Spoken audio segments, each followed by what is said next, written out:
दादाजी की उम्र के लोग वैसे बात करते हैं कि छपनिये काल में मिनख मरे थे आधे पशु मरे थे सारे।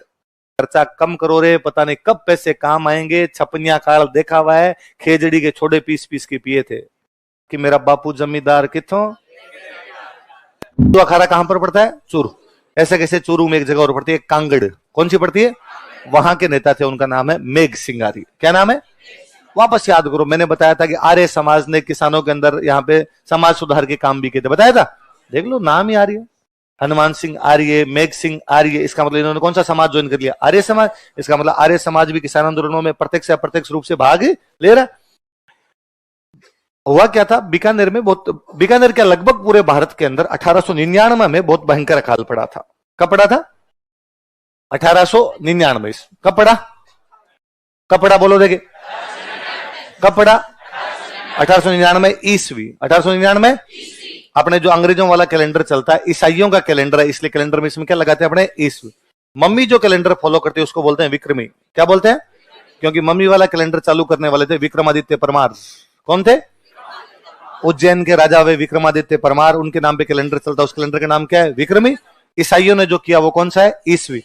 विक्रमादित्य परमार ने ईसाइयों वाले कैलेंडर से 57 साल पहले शुरू कर दिया था। कितने साल पहले? इसका मतलब मम्मी वाला कैलेंडर अपने वाले कैलेंडर से कितने साल आगे? मम्मी अपने से कितने साल आगे? तो अपने वाले कैलेंडर में क्या चल रहा था? 1899 में क्या चल रहा था? तो मम्मी वाले में 57 ज्यादा होगा कम होगा? तो मम्मी वाले में चल रहा था 1956। क्या चल रहा था? तो मम्मी वाले में 1956, अपने वाले में 1899। बहुत भयंकर अकाल पड़ा। अरे रुको रे, तुम्हें एक बात पता है, मैं जानता हूं, है ना, हमेशा अच्छा श्रोता बनना। वे चीजें जो खुद को पता वो कभी नहीं बोलनी है। सुनना कि उसमें 4 बातें और आएगी दिमाग के अंदर, तो सुना कीजिए, तुम छलक जाते हो फटाफटी। तो 1899 ईस्वी और 1956 उसका क्या चल रहा है आपका? विक्रमी संवत। 1956 विक्रमी संवत था। आजादी से पहले हम विक्रमी संवत का यूज करते थे। मम्मी तो आज भी विक्रमी संवत का यूज करती है। तो मम्मी के कैलेंडर के अनुसार 56 वाले साल में अकाल पड़ा। कौन से साल में? इसलिए अकाल का नाम पड़ा छपनिया। कौन सा अकाल? तो गांव के अंदर आज भी छपनिया अकाल की बात करते हैं, भाई रे छपनिया अकाल पड़ा था और बहुत भयंकर पड़ा था। दादाजी की उम्र के लोग वैसे बात करते हैं कि छपनिया काल में मिनख मरे थे आधे पशु मरे थे सारे। मिनख मरे थे, पशु मरे, खाने पीने के लिए कुछ नहीं बचा।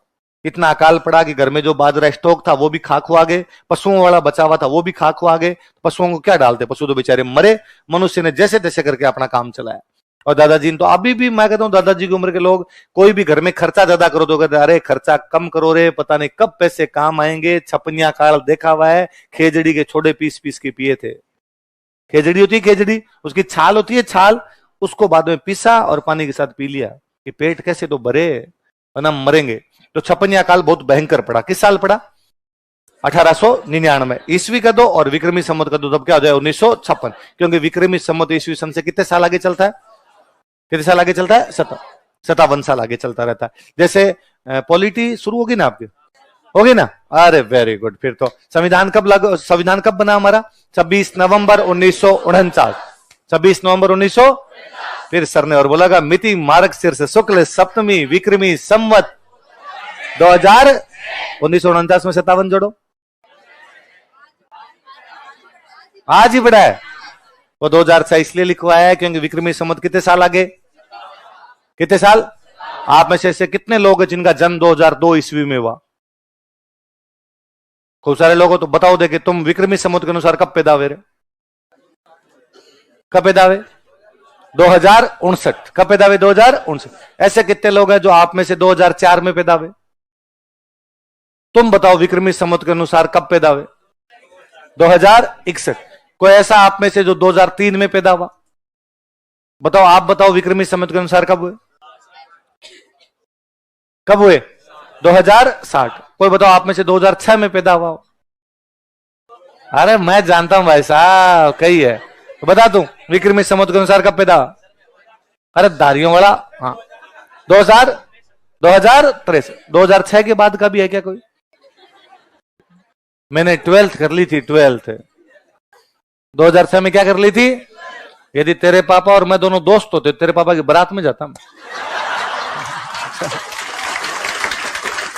अच्छा, छोटे छोटे बच्चे बचपन बर्बाद करने आगे क्यों आए यहाँ पे? भाई यहां से कल कोचिंग नहीं आना है। है ना। पुराने वालों का नहीं पूछूंगा मैं,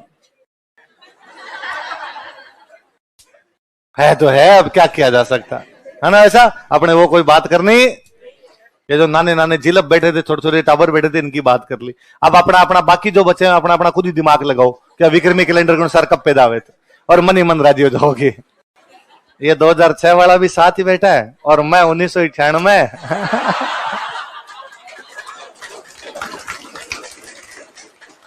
ये अंदर ही अंदर कर लो, आपने किसी को बताने की आवश्यकता क्या, age is just a number. एक लेवल पे जाने के बाद ये हो जाता है। मैं पिछले 10 साल से 22वां जन्मदिन ही मना रहा हूं। क्यों, बढ़ी नहीं रही, उम्र ही नहीं बढ़ रही भाई साहब। 22 का यूं, उसके बाद चेंज हुआ नहीं। चलो, तो वैसे वैसे 1899 में भयंकर अकाल पड़ा। अकाल पड़ा तो भाई कहने की दाढ़ी नहीं हुए। बीकानेर ऐसी रियासत जहां पर एक भी नदी नहीं, नदी भी नहीं। तो राजा को बड़ी चिंता हुई, राजा गंगा सिंह थे, राजा गंगा सिंह को चिंता हुई कि यार अकाल के अंदर मिनख मर गए और कल को आगे और अकाल पड़ा तो अपनी तो हालत खराब हो जाएगी यार। अपने तो कोई नदी भी नहीं है कि थोड़ा बहुत फसल ज्यादा हो जाए स्टॉक करके रख ले, अपनी थोड़ी बहुत ही होती है और अकाल पड़ जाता वो खा जाते हैं तो बाद में लोग भूखे मरते हैं अपने।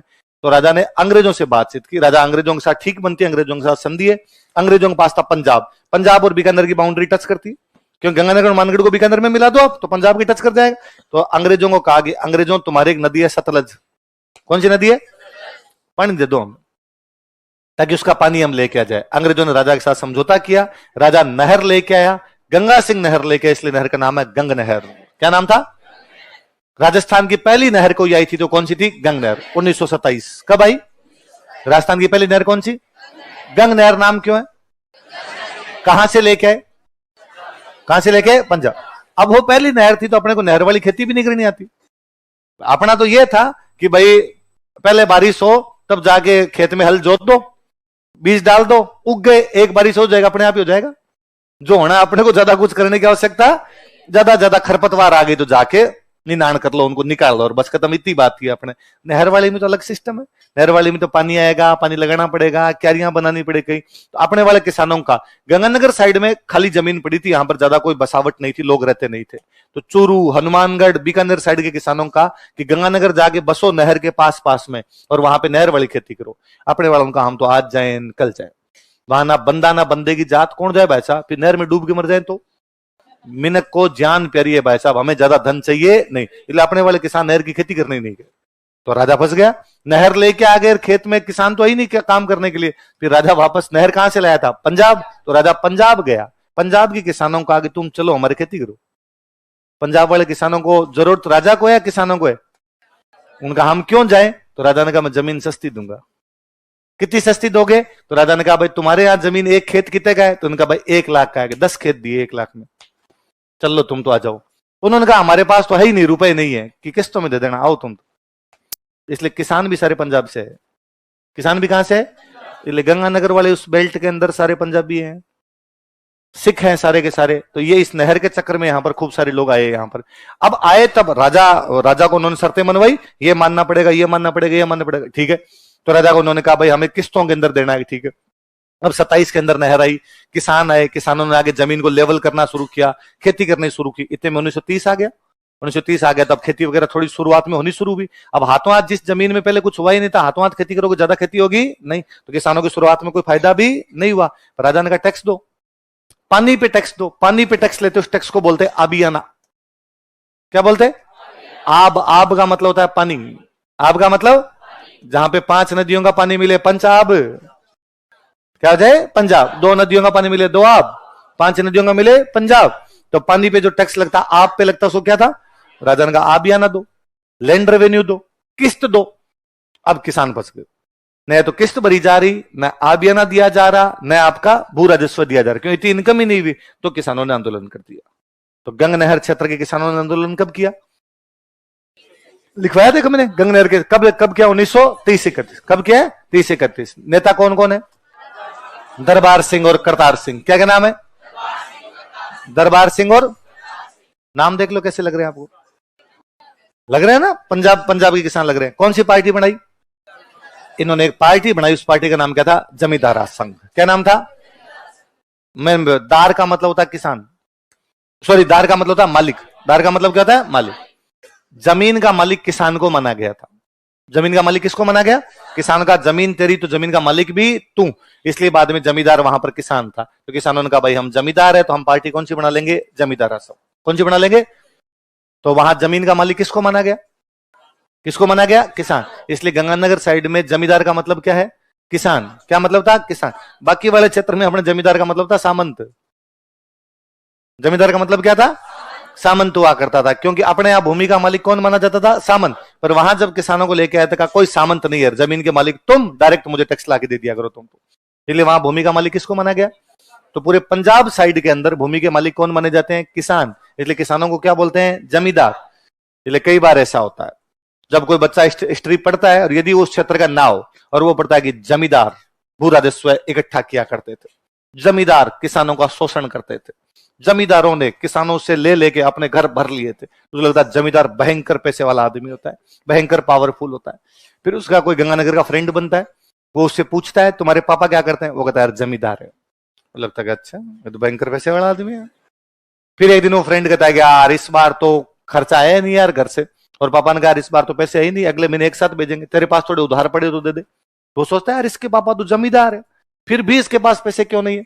तब आप पंजाबी गाना याद करना कि मेरा बापू जमींदार किथों, बापू जमींदार है इसलिए कार नहीं ले सकता। आपको लगता है मेरा बापू जमींदार, मैं हेलीकॉप्टर लेके आ जाऊं? क्योंकि वहां जमींदार का मतलब क्या है? तो किसानों ने पार्टी बनाई, इसलिए नाम क्या हो गया? कौन सा? जमींदार।